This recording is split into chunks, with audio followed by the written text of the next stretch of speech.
So very excited to be here and speak alongside those wonderful panelists. We're gonna, spend some time together. Well, actually, not so much. Henry, you took all of our time, so we have 2 minutes to talk about everything about location and data, and it's going to be complicated. Now I have 29 minutes and 6 seconds, so we'll try to do our best to educate you guys and to ask tough questions. But I want to start basically to have everyone introduce themselves, potentially a company, what you do, as well as just saying one word. If you had one word to describe the data location at this moment, what would that be? And if you have one more word, I cut you off. So just one word, please. Hi, I'm Misaka Vijayakona. I'm the CTO of Savio Mobile. One word to describe location would be nascent at this point in time. It is rapidly growing and... One word. Nascent. Everybody, we'll go back to that. Wonderful. Kim, you got it, Kimberly, right? You got it. One, period. My name is Kimberly Smith. I'm the Director of Brand Partnerships at Foursquare. And when I think about location data, I think about context. Hi, I'm Serge Mata. I'm President of XAD. One word, crowded. Hi, I'm Amy King. I'm the Director of Product Marketing at MaxPoint. And can I use a hyphenated word? I'd say rapidly growing. Matt Doherty, Regional Sales Director of PlaceIQ. Similar, I'd say evolving.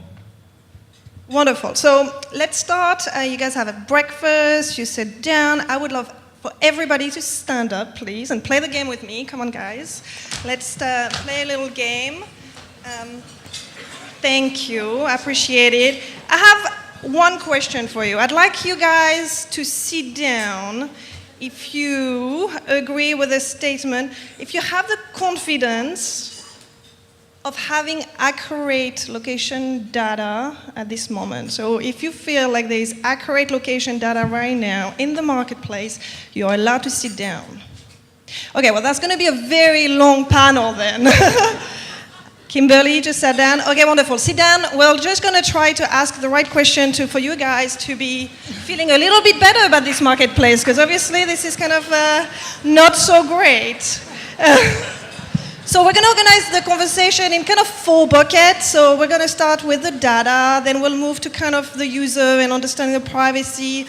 We'll also discuss about marketer implication and how we can use that data to kind of get smarter and get inspired.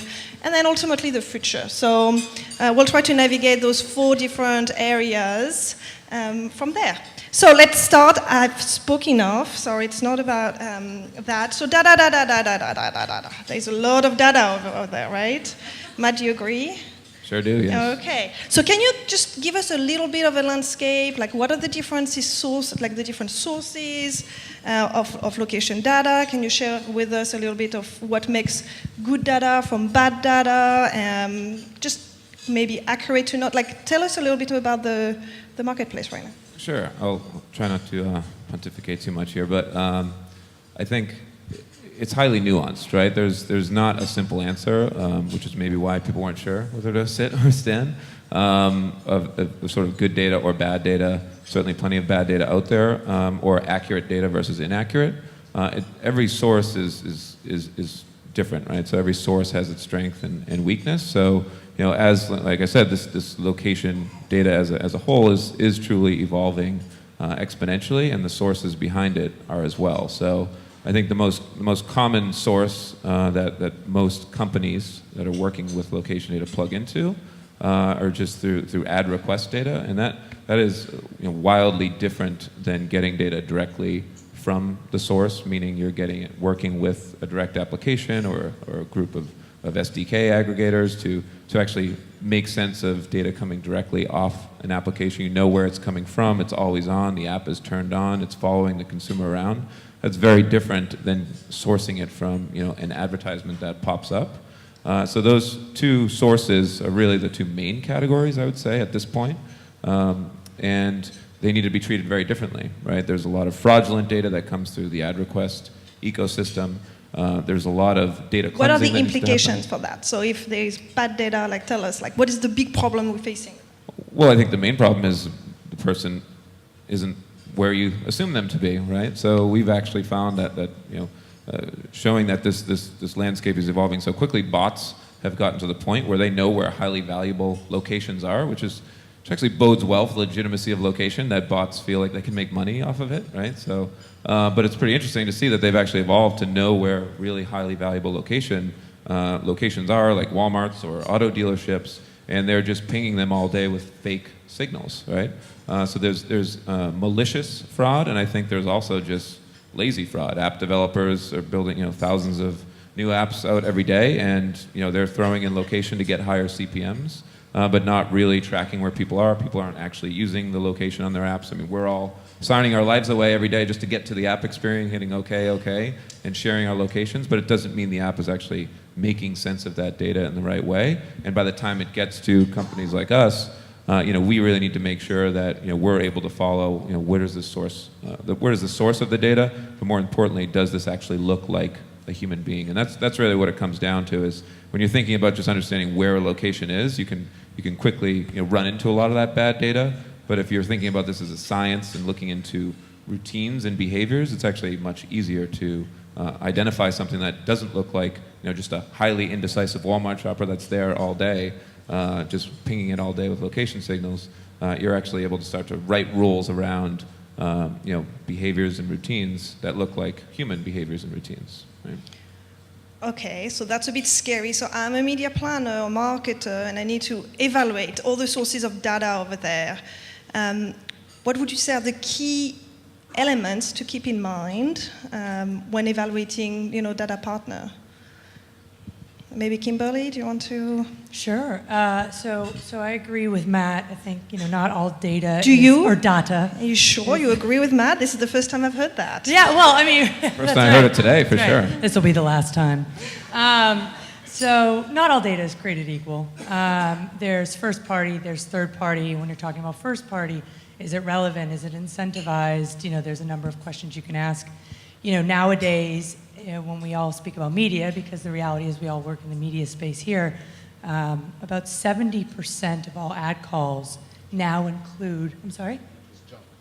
Well, beyond that, yeah, so 70%, I'm going to get to that point and agree with you completely. So 70% of the ad calls that are out there include some sort of location identifier. And the question is, how do you validate that? And we have found that 80%, to your point, exactly, 80% of the inventory that's coming through on Bidstream is actually inaccurate. And so the question here for the marketers is, how do you validate? And that is the key question that you really got to uncover. Yeah, there's really, we think of it as 4 different sources of data that you can get. You can get from the exchange data, which, as Kimberly and Matt said, 80% of that is junk. And you have to have data science and rules to clean that.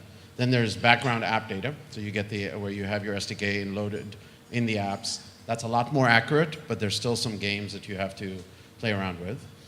Then there is your own. If you have your own inventory, if your own media that you actually own, it's probably the cleanest because you own it. And then the fourth one, which is the least scalable, but is also another source, is the beacons and all of the other stuff that you put in actual physical stores. So, but that's obviously the least scalable to get there because we can't have beacons in every single store. So like I said, highly nuanced. Yeah. Highly nuanced. Okay. Yeah, I was just going to say, I think the goal is then for a marketer to understand what you're trying to do and look at then with the companies you want to work with, how they're dealing with all 4 of those and how those can help you with the KPI that you want to drive towards. So if the goal is to really understand traffic to a certain location, or if it's more about consumer behavior, or if it's more about measurement, it's important to understand how those different data sources will really help you get to that thing that you want to do. So how accurate can we get? Is it, when you put the beacons and the different places, in the different places, how can you make sure that the person actually visited exactly that store, compared to maybe passing by? Like, how do we make sense of that? Yeah. So if I may, so in that regard, the way you know for sure that somebody was there is using the beacon technology. And as you suggested, it's not the most scalable because it requires that stores or somebody with access to a lot of infrastructure goes and puts these beacons everywhere, right? I respectfully disagree on that, actually. Yeah. I think there's so much more. I think that is one piece to the puzzle, but there are a number of other ways in which you can determine if someone is actually in a location versus passing by, which is a massive discrepancy when you're trying to reach those people in real time. Right. And you can do that if you're able to provide stop detection, and you have that always on panel with people utilizing these apps and the way they move about the But world. unfortunately, the location data that we have access to right now is still limited by the phone's capabilities with this, and GPS doesn't necessarily work as well inside buildings, especially if you're like in a Agreed. close to a mall. Totally agree that GPS doesn't work as well, but it's not just GPS that's identifying these locations. It's a multitude of location signals that then are able to identify that.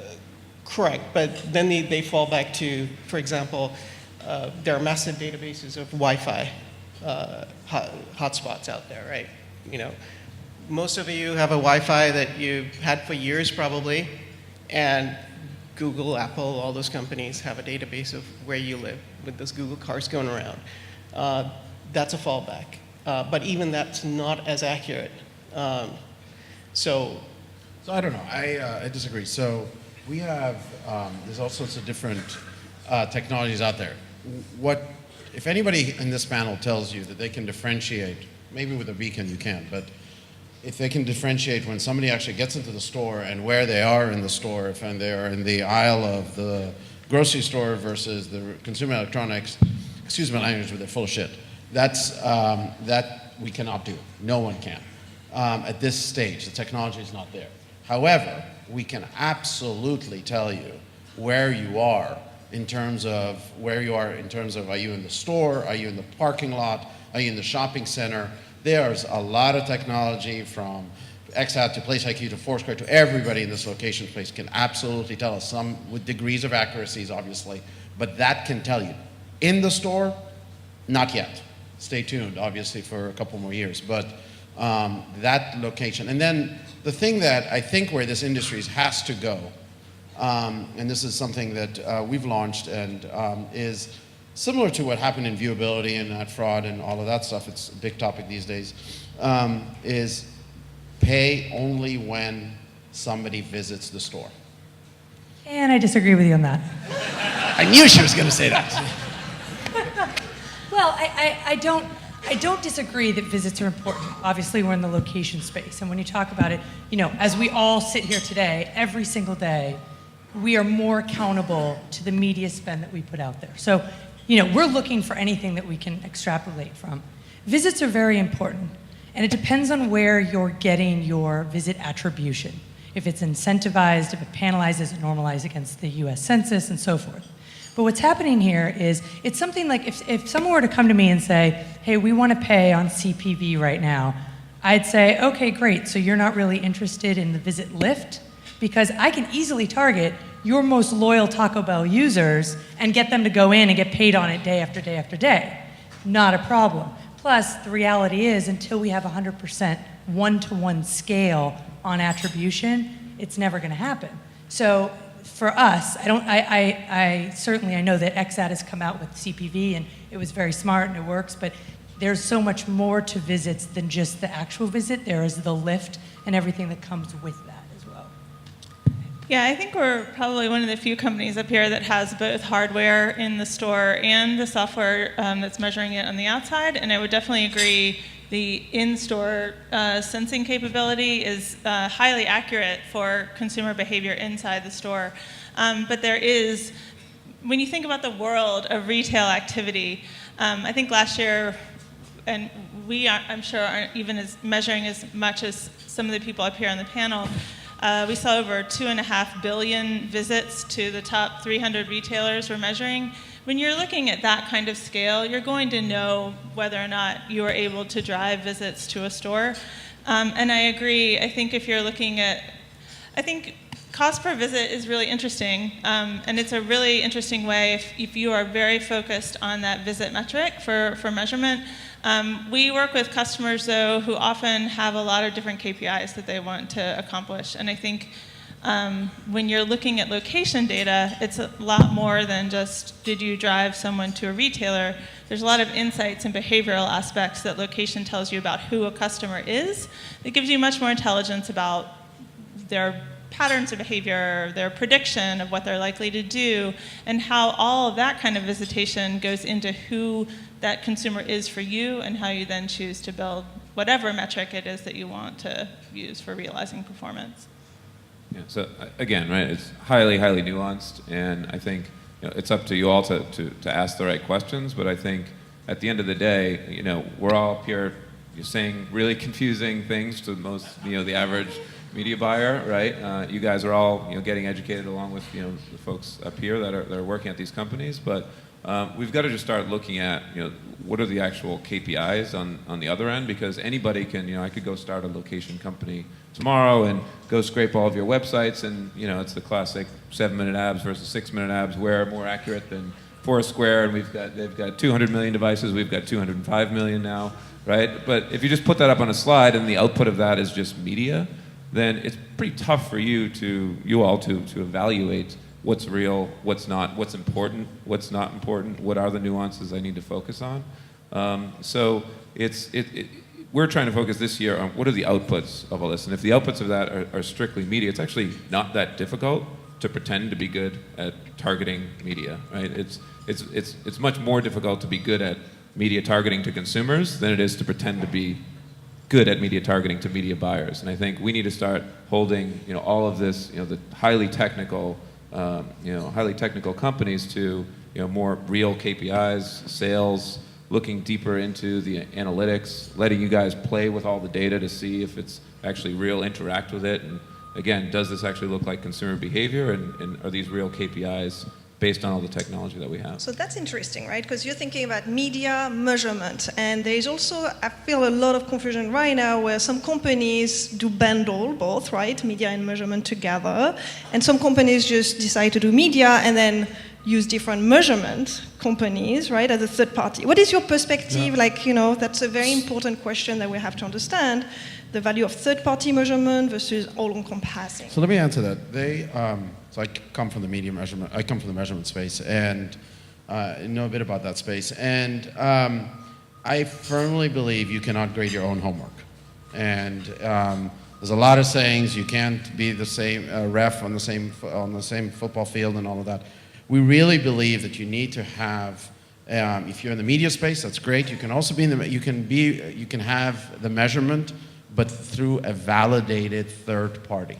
And I think there is something that we really need to stress. We can provide the metrics, we can provide the visits, the lift in sales, we can do this, but it has to be validated by an independent third party, or else, you know what, we're grading our own homework, and that just doesn't make sense to me. But the problem with that, though, is there's no, this no is evolving validation. so quickly.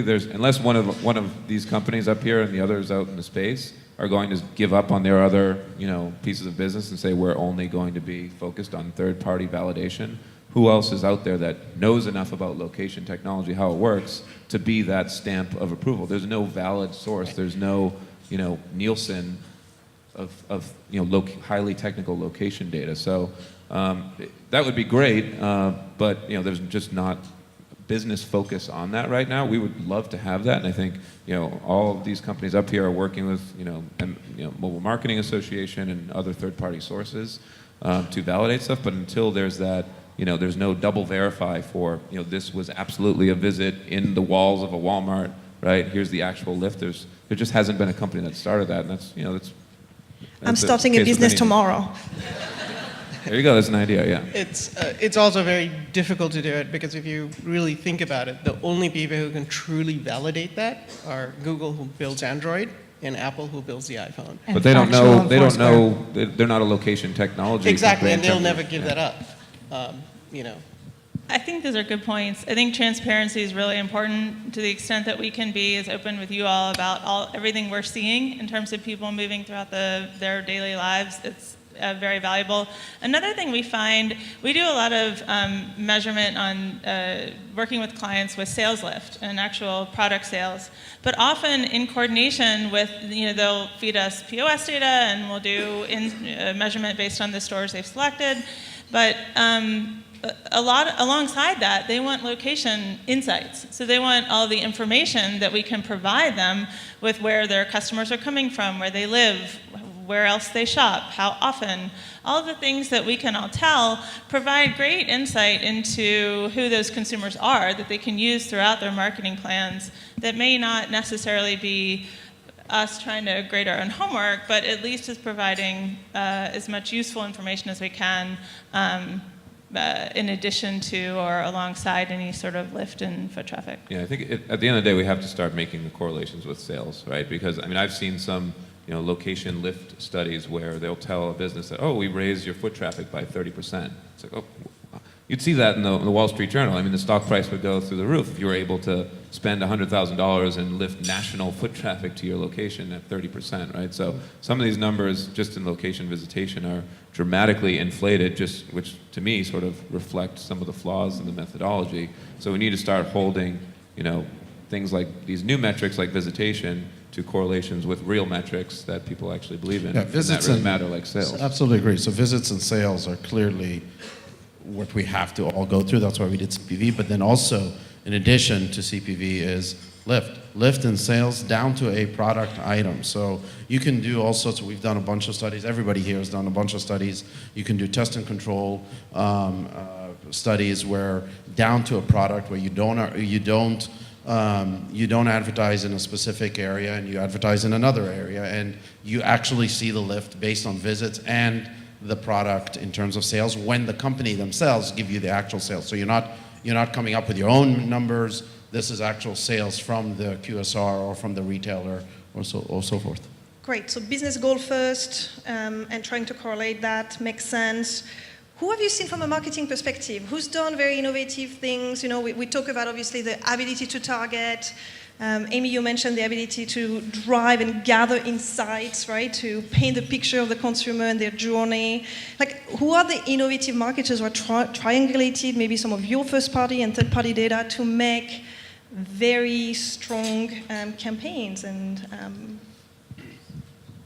I'll take it. So we work with a lot of major CPG, retailer, auto. On the CPG side, for example, we'll take clients' lists, their own CRM lists or whatever lists that they have. We'll actually map all of those customers to their physical address, a location. We've divided the country into 105 million households. And we use those household locations to then also tie to our cross-device graph. So we know then all the devices that live in those plots of land, and then we know where all those devices are going. So we can actually use that information to then understand where the consumers are going, what stores they frequent, and then help the client, in this case, use all of that information to determine which are the best households from a location perspective. If they're launching a new product, say at a given retailer, which are the best retailer locations based on their known lists of customers to advertise to based on where those people are going, where they shop, what they like to do, and what they're interested in. Great. I suppose, tell us a little bit of an unexpected insight, something that maybe a marketer didn't expect, and maybe that had impact on the creative marketing. I want real examples, please. Yeah, I think one thing that's really unique about location is you can actually access competitive intelligence that is impossible to get through other sources, right? You can't go tag a competitor's .com site and see did their traffic go up this week or how are their e-commerce sales, but you actually can work with companies like us to understand what's happening at across your competitive set. And we have a retail partner that we worked with in Q4 that looked at holiday retail trends at their stores, which they already had a pretty good pulse on with their own sales data and website traffic, but looking at it relative to their competitors and started to literally redefine what their competitive set looks like and what it looks like across the country in different different regions, and that's the type of stuff when you think about, what's the role of location. It's providing something new that I couldn't get from another source before, and it's just a really good example, I think, of taking advantage of the opportunity to have perspective on how you're doing relative to your competitors when you can't source that data elsewhere. I'd also like to add that when you do the digital marketing, and I think it has to be a balanced approach. It's location feeds into everything else, and it can't be just a singular metric that you're looking at. One of the things we've noticed is we do a lot of campaigns, for example, and the agency or the advertiser would want to have it targeted a very specific way. When you look at the data is telling us that might be intuitively what you think would perform, but the reality is the data is saying the clients might be a section of the population you've never looked at before.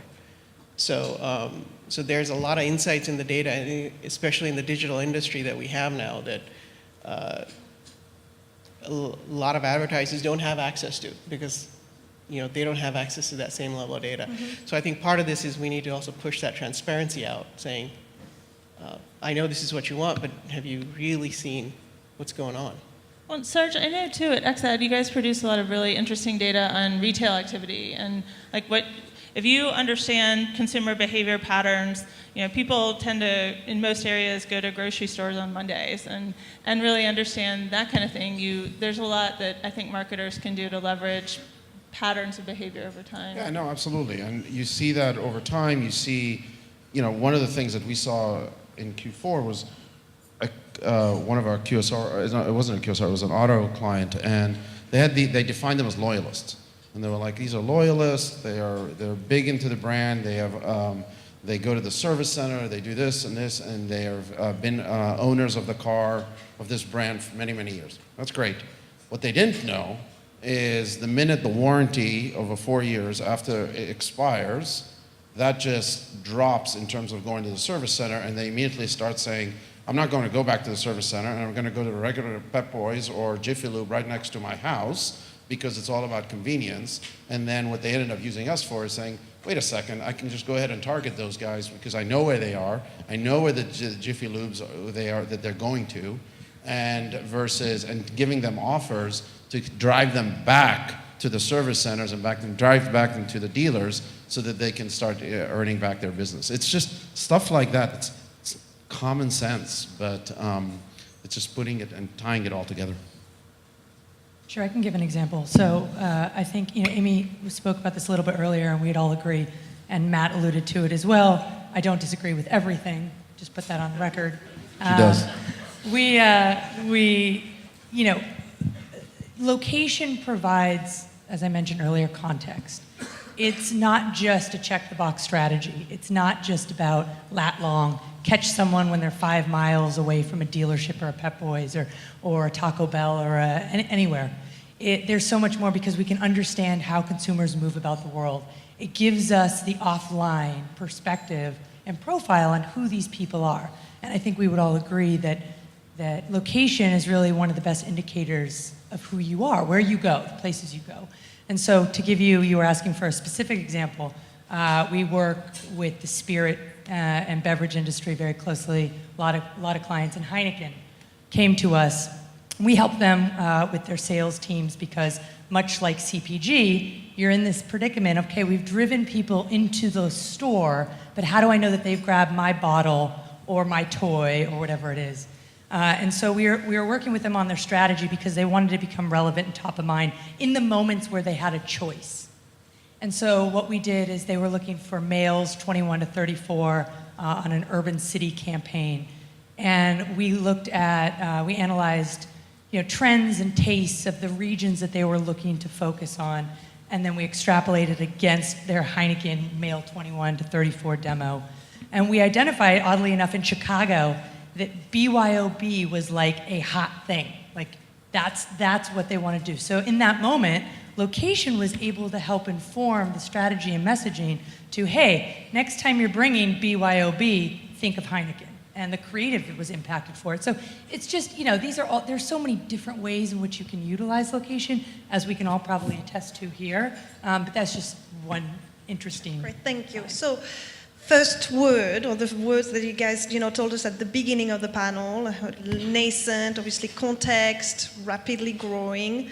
What is next? And we have 1 minute to go. So, very, very quickly, what do you think is next? Where it's going? What the future will bring? I'll be quick, but I think it's about integration and portability. So being able to actually not just have location over in this bucket, we're spending some money on it, we're checking that box, we're doing some cool stuff, cool campaigns, but actually bringing location data into your overall marketing mix. And technically speaking, the brands that are really starting to use this in an advanced way are the ones that are thinking about that we've got all this data in our DMP, we've got our first-party data, we understand people are coming to our websites, we understand people that are in our email database, but do we understand where they're going in the physical world? And bringing location into that mix and having the data be exportable in a way that you can actually do that. I think that's sort of the next phase of it, and I think our most advanced clients, that's really how they're thinking about location data moving into this year, which is pretty exciting. Great, one more person. Come on, guys. I'll just say 10 years ago, we were founded in 2006, but pretend it's 2008, none of us would have existed. This is a new world, and I think in terms of where it's going, there are so many more avenues to explore. One of the ones we've really been looking at lately are apps, and what apps tell you about where someone not only is located with like GPS coordinates, but what that app is, and so what they're doing. If it's a work productivity app, that means you're probably at work. If it's a traffic app, what does that tell you about where that person is and what they're doing? And how do you tie that information in, again, to your profile of the person, along with the information that you're getting on where they're standing? So how do we take a broader view of location to help us really inform our consumer view? Yeah, I think for us, the future, and for everyone, the future should be based on performance-based metrics. So it really should be based on look what just happened this week. This week, there's a ton of press going on YouTube and extremist content and all of that. What we're trying to do here is to say, did you actually visit the store? Did you actually make a purchase? And how much did you, and was your visit and was your purchase organic or was it incremental? So did that campaign actually drive you to the store, or would you have just gone into that McDonald's or Taco Bell just because it's 2 minutes from your house and you would have gone to it anyway? So it has to be, if this category is going to grow, it has to be based on performance-based metrics. Yeah, if I can add really quick, I think also there's a ton of misinformation, I think, especially regarding location-based performance.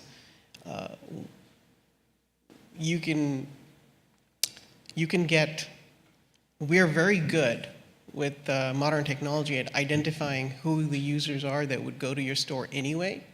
And I think it's a fine line between identifying your existing users versus identifying users who are new. So if we're all going around, yeah. Sorry, we're out of time. Sorry. Yeah, we're out of time. Well, then I'm just going to give a shameless plug then. Too late. Yeah. Where's your buzzer? I'll take it from you now. It's over. You can't chastise me now. So it's too late. So what we're really excited about now is, attribution was the big thing for a while, but we have, I don't know if anyone's seen our Pilgrim launch, our SDK. And this is where this is going. This is not just a shameless plug. But we have the ability, the technology is underpinning our own apps, to now be leveraged and put into the apps of all of your brands. And the interesting thing is where it's going is the individual brands now have the ability to monitor how their own cohorts, their own loyalists, how they move about the world and what matters to them. And that's what's going to get really, really interesting when you're able to extrapolate the general audience that you're trying, your aspirational audience, and your loyalists. And that's going to be really fun to watch. Great. Misaka, Kimberly, Serge, Amy, and Matt, thank you very much. Thanks, Charlotte. Thanks, Charlotte.